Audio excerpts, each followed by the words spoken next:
If they don't honor that, we'll probably go back to bombing them. לאיראן לא יהיה נשק גרעיני.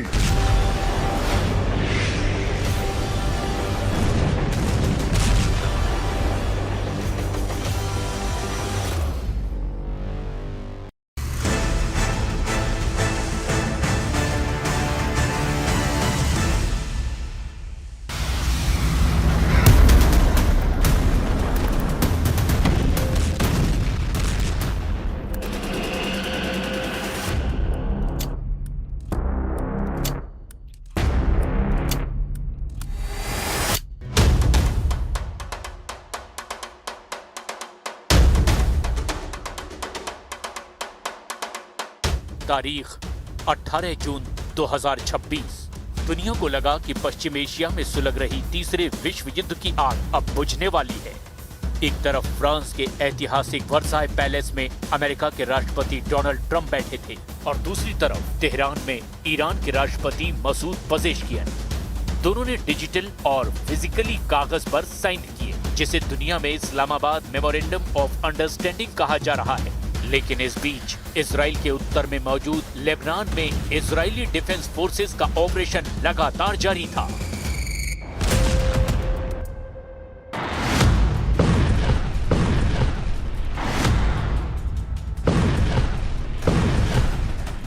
शर्तों वाले जिस शुरुआती समझौते पर ईरान और अमेरिका ने हस्ताक्षर किए, उसका सबसे पहला और अहम क्लॉज है सभी मोर्चों पर सैन्य और ऑपरेशंस की तुरंत और स्थायी समाप्ति, जिसमें साफ तौर पर लेबनान शामिल है। और इस डील के साइन होते ही अमेरिका ने अपनी ओर से दुनिया को गारंटी दे दी कि अब गोलियां नहीं चलेंगी। लेकिन गोलियां क्या, बम बरस रहे हैं। भले ही डील लागू होते ही अमेरिकी सेंट्रल कमांड ने ईरान के बंदरगाहों और हॉर्मुज स्ट्रेट पर लगी अपनी नेवल नाकाबंदी को पूरी तरह से हटा लिया। महीनों से फंसे तेल के टैंकर बाहर निकलने लगे। ऐसा लगा जैसे एक बहुत बड़े खौफनाक तूफान के बाद अचानक शांति छा गई हो। अमेरिका खुश था, ईरान राहत की सांस ले रहा था और ग्लोबल मार्केट में तेल के दाम नीचे गिरने लगे थे। लेकिन जैसे कि ये शांति सिर्फ एक धोखा हो। ये एग्रीमेंट बस एक ऐसा कागज था जिसकी स्याही अभी सूखी भी नहीं थी कि बेरूत और साउथ लेबनान के आसमान में इजराइल के फाइटर जेट्स ने मौत की नई बारिश शुरू कर दी।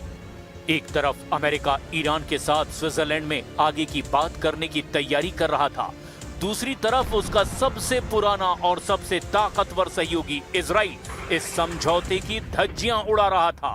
फिर क्या था, बस ईरान ने भी तेवर दिखाने शुरू कर दिए कि अगर लेबनान पर हमले नहीं रुके तो आगे कोई बात नहीं होगी।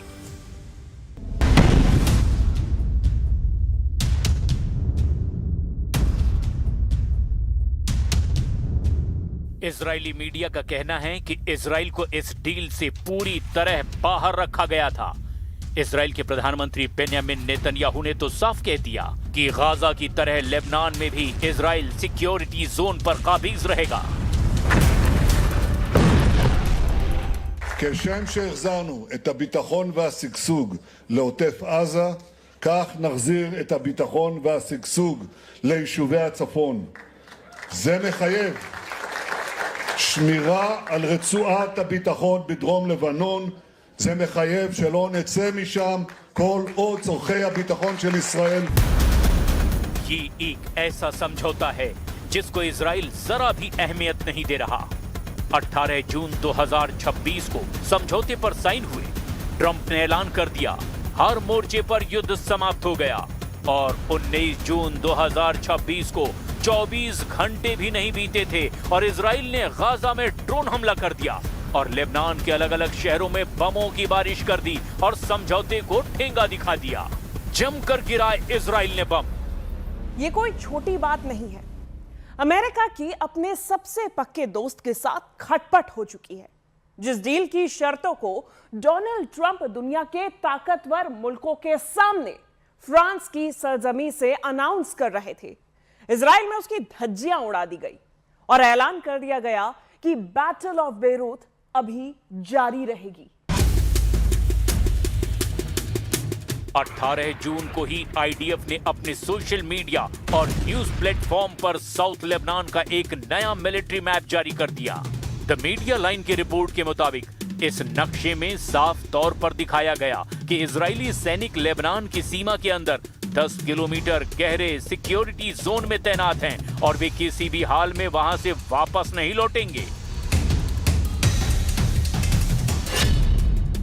इजराइल का तर्क बहुत सीधा और आक्रामक है। जब तक हिजबुल्लाह का पूरा नेटवर्क, उसके हथियारों के डिपो और उसके कमांडरों को जड़ से खाक में नहीं मिला दिया जाता, तब तक लेबनान से एक भी इजरायली सैनिक पीछे नहीं हटेगा। इजराइल इस बात को अच्छी तरह से जानता है कि अगर आज उसने हिजबुल्लाह को छोड़ दिया तो उसके लिए भविष्य का सबसे बड़ा नासूर ये बन जाएगा। Allahu Akbar. Dugila, Allahu Akbar, Allahu Akbar.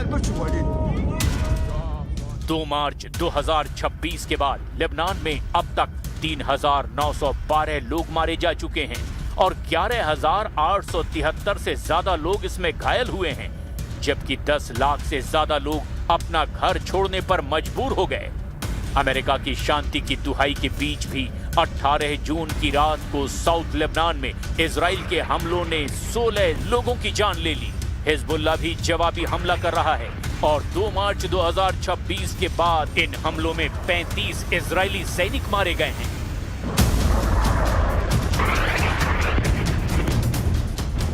खून दोनों तरफ से बह रहा है, लेकिन इजराइल का एक ही मिशन है, हर कीमत पर साउथ लेबनान को एक बफर जोन बनाना। इजराइल के मंत्री ऐलान कर रहे हैं कि हर एक इजरायली मां के आंसुओं का बदला लेबनान की 1000 मांओं के आंसुओं से लिया जाएगा।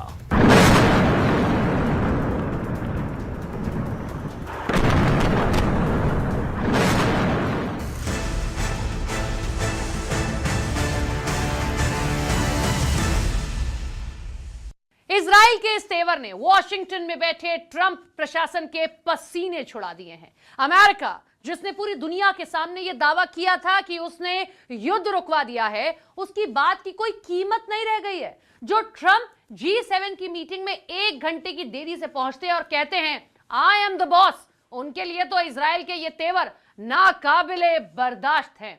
एक तरह से अब यह साफ होने लगा है कि डोनाल्ड ट्रंप को नेतन्याहू अपनी जंग में खींचकर ले आए और अब जब अमेरिका को पीछे हटना पड़ रहा है तो नेतन्याहू ट्रंप के साथ बिल्कुल खड़ा होना नहीं चाहते, वो हार नहीं मानना चाहते।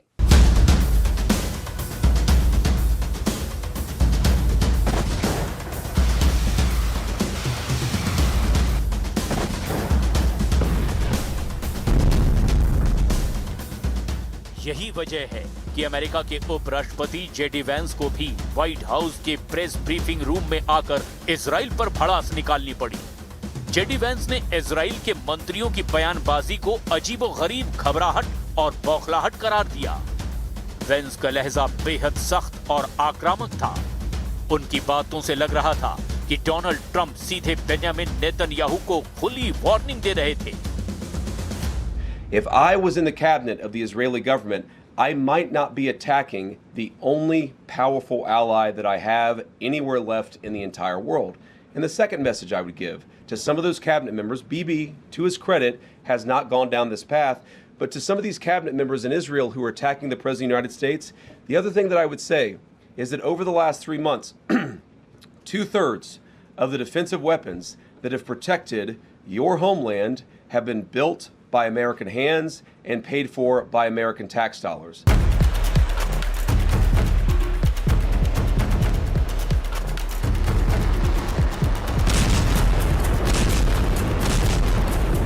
$110 दिन के बाद कुछ बात बनती दिख रही थी, लेकिन अब इजराइल और अमेरिका आमने सामने हैं। डोनाल्ड ट्रंप के डिप्टी ने जब इजराइल को एहसान याद दिलाना शुरू किया तो बेंजामिन नेतन्याहू के मंत्री भी भड़कने लगे और साफ कर दिया कि हम अमेरिका के गुलाम नहीं हैं। इजराइल के national security minister Itamar Ben Gvir ने कहा, ट्रंप का समझौता हम पर लागू नहीं होता, इजराइल अमेरिका के अधीन नहीं है। इजरायली मिनिस्टर मिकी जोहर ने एहसान गिनाए, कहा कि हमने खुफिया जानकारियां दी, अमेरिकियों की जान बचाई, अमेरिकी सेना इजरायली टेक का इस्तेमाल करती है। फाइनेंस मिनिस्टर बेजालेल स्मोट्रिच ने कहा, ईरान के साथ हुआ समझौता इजराइल और पूरी आजाद दुनिया के लिए बुरा है। डिफेंस मिनिस्टर इजराइल कार्ट्स ने तो ऐलान ही कर दिया कि इजरायली सेना लेबनान, सीरिया और गाजा के सिक्योरिटी जोन्स में अनिश्चित काल तक बनी रहेगी।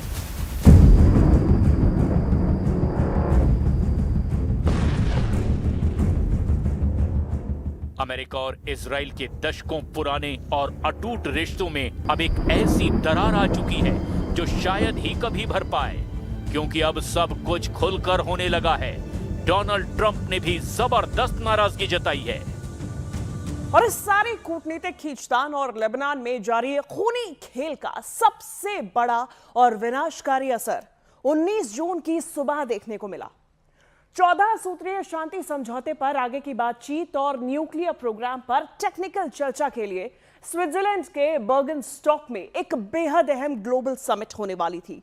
अमेरिका, ईरान और कतर और पाकिस्तान के प्रतिनिधि वहां जुटने वाले थे, लेकिन ऐन मौके पर यह पूरी की पूरी बातचीत ताश के पत्तों की तरह ढह गई। ईरान के नए सुप्रीम लीडर मुस्तफा खामनेई ने भी अपने प्रतिनिधि के जरिए भेजे गए बयान में यह ऐलान तो किया कि पेजेश्कियन के आश्वासन पर उन्हें यह समझौता मंजूर है, लेकिन उन्होंने अपने स्टेटमेंट में अमेरिका को दुश्मन कहकर संबोधित किया और यहां तक कहा कि अगर दुश्मन समझौते की शर्तों का उल्लंघन करता है या फिर किसी तरह की हिमाकत करता है तो झुकने की जरूरत नहीं है, करारा जवाब देना है।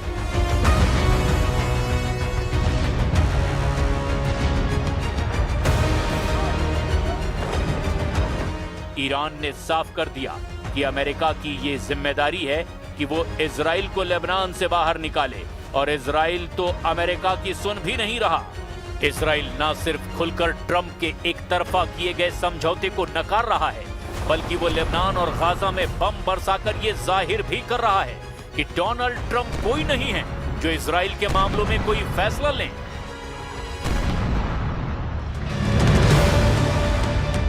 दुनिया भर की मीडिया में हड़कंप मच गया। जिस शांति का ढिंढोरा अमेरिका पीट रहा था वो तो 24 घंटे भी नहीं टिक पाई। अमेरिका ने कागज पर युद्ध जरूर रोक दिया, लेकिन जमीन पर आग अभी भी धधक रही थी।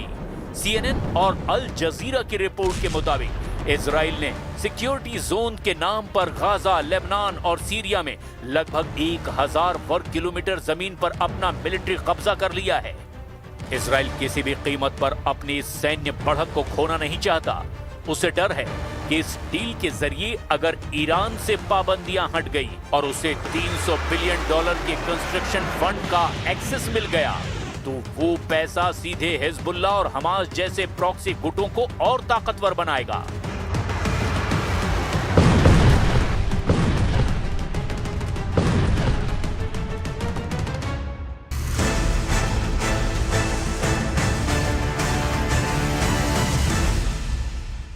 नेतन्याहू की सरकार क्यों इस कागज को रद्दी के भाव भी नहीं तोल रही है?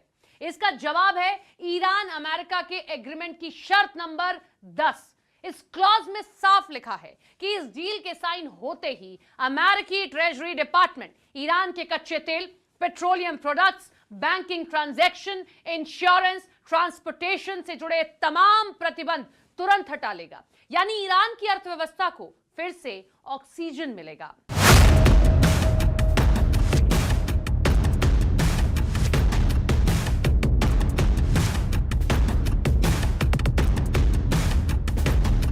जिस ईरान की इकोनॉमी को अमेरिका ने महीनों तक मैक्सिमम प्रेशर और नेवल नाकाबंदी के जरिए चोक करके रखा था, उसे अब पूरी तरह से आजाद कर दिया गया है।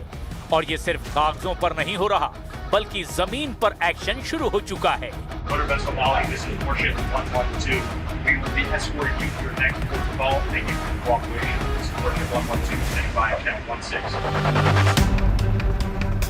अमेरिकी सेंट्रल कमांड ने ईरान के बंदरगाहों पर लगी अपनी नेवल नाकाबंदी पूरी तरह से हटा ली है। स्ट्रेट ऑफ हॉर्मुज, जिसे दुनिया की सबसे बड़ी ऑयल आर्टरी कहा जाता है, वहां से जहाजों का गुजरना शुरू हो चुका है।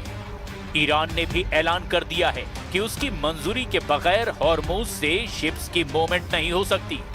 वैसे दुनिया खुश है कि तेल के दाम सामान्य होने लगे हैं, लेकिन इजराइल जानता है कि ईरान के जो अरबों डॉलर के फ्रीज हुए एसेट्स अब खुलेंगे, वो कहां जाएंगे।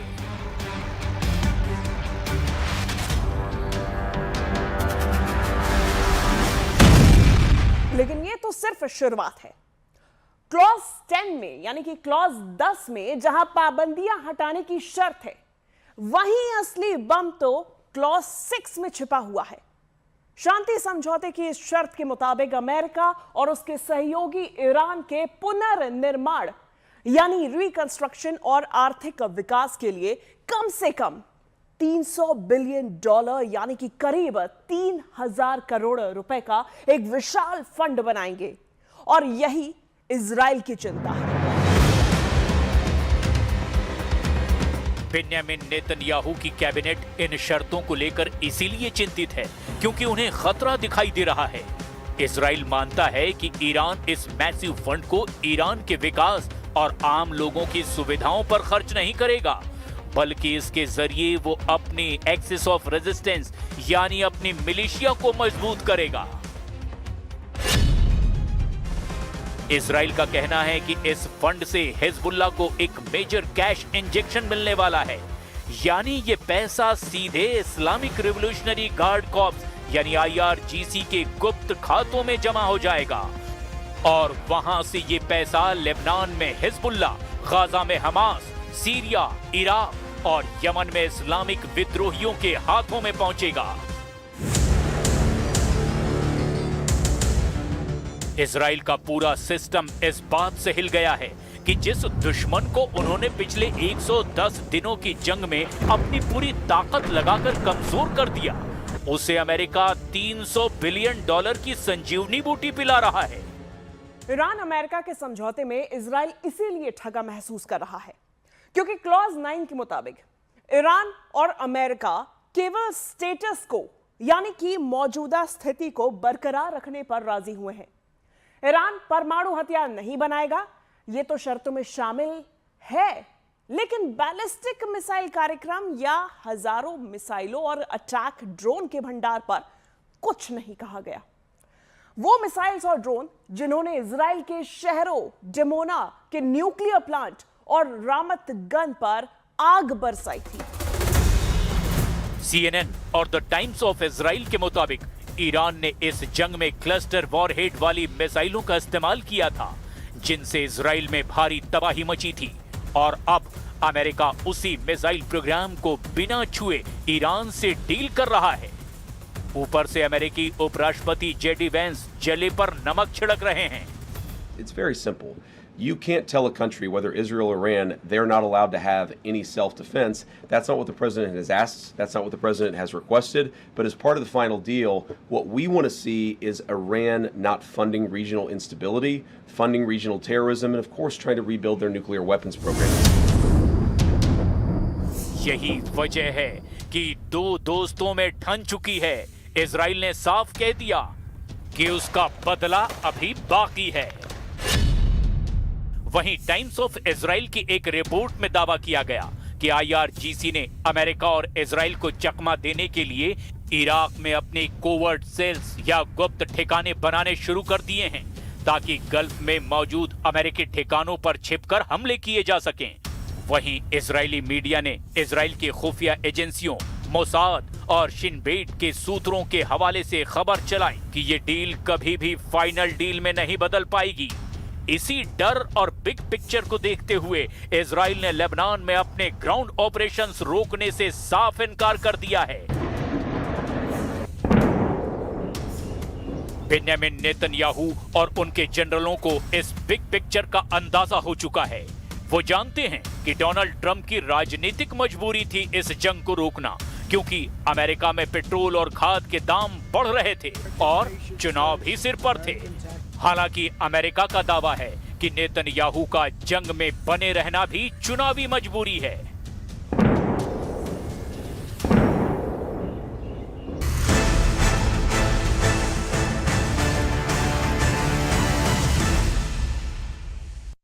दुनिया का सबसे ताकतवर मुल्क जो 28 फरवरी 2026 को ऑपरेशन एपिक फ्यूरी के नाम से ईरान में तख्ता पलट करने और उसके इस्लामिक शासन को खत्म करने के इरादे से उतरा था, वो महज 110 दिनों के अंदर उसी इस्लामिक शासन के सामने घुटने टेकने पर मजबूर क्यों हो गया? आखिर क्या वजह थी कि अमेरिका को बिना कोई ठोस सैन्य जीत हासिल किए अपनी सारी जिद छोड़कर एमओयू साइन करना पड़ा?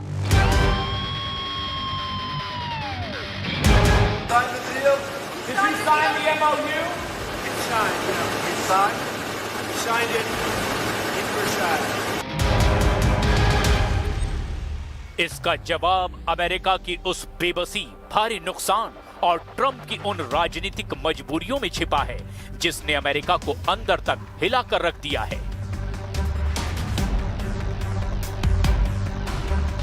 अमेरिका की जनता के लिए ये एक और कभी ना खत्म होने वाली जंग बनती जा रही थी। अमेरिका अपने जवानों को खोता जा रहा था। अमेरिकियों के टैक्स के पैसे से खरीदी गई मिसाइलें खर्च हो रही थी। अमेरिकियों को महंगी गैस, पेट्रोल और खाद खरीदनी पड़ रही थी। यानी नुकसान ही नुकसान। और मिड टर्म इलेक्शंस के लिए ट्रंप को यह जंग बहुत भारी पड़ रही थी। वो खुद चुनावी रैलियों में वायदे कर रहे थे कि जंग बस खत्म ही होने वाली है और खाद और गैस की कीमतें कम होने वाली है। We're at a point we're going to come out of Iran very quickly, and it's going to be very strong, one way or the other, whether it's a piece of paper or the very tough way, okay? The very tough way is maybe the easier way, but we're going to come out and your fertilizer prices are going to go way down, just like they were 4 months ago. Your fertilizer's down, your energy's down, your oil, your gas is all coming way down. Trump की political time clock तेजी से टिक टिक कर रही थी। CNN की एक report के मुताबिक ट्रंप के आर्थिक अप्रूवल रेट ने एक नया निचला स्तर छू लिया था। ट्रंप के लिए अब ईरान को हराने से ज्यादा जरूरी था अमेरिका के मार्केट को बचाना और कीमतों को नीचे लाना। इसीलिए अमेरिका ने ईरान से बाहर निकलने का फैसला किया और एक ऐसा एग्रीमेंट किया जो उनके दोस्तों को मंजूर नहीं। अब भले ही पूरी दुनिया में इसे अमेरिका की शर्मनाक हार के तौर पर पेश किया जा रहा हो और यहां तक कहा जा रहा हो कि ईरान ने ट्रंप की बेइज्जती कर दी या ये वियतनाम से भी बड़ी हार है, फिर भी ट्रंप को फिलहाल अपनी कुर्सी बचानी है। वहीं नेतन्याहू के लिए मजबूरी है कि उन्हें भी इस साल चुनाव में उतरना है और वो अगर पीछे हटते हैं तो उन्हें भी नुकसान होगा, तो वो अमेरिका को चुनौती देकर युद्ध जारी रखे हुए हैं।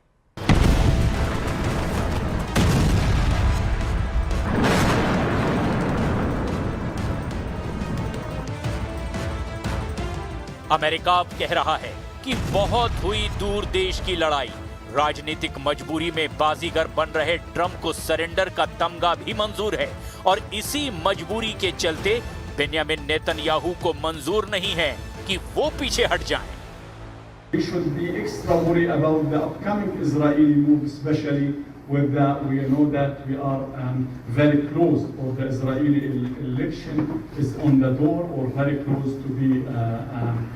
We are very close to the Israeli election. And वैसे पश्चिम एशिया की लड़ाई सदियों पुरानी है जो अब तक की किसी भी डील से खत्म नहीं हुई है। जाहिर है ये डील तो अभी तक फाइनल स्टेज पर भी नहीं पहुंची और ऐसे में उम्मीद नहीं की जा सकती कि ये आग पूरी तरह से बुझ चुकी है। ये लड़ाई जारी रहने वाली है, चाहे अमेरिका इसमें रहे या न रहे, क्योंकि ये लड़ाई सिर्फ जमीन की नहीं है, ये लड़ाई नस्लों की लड़ाई है।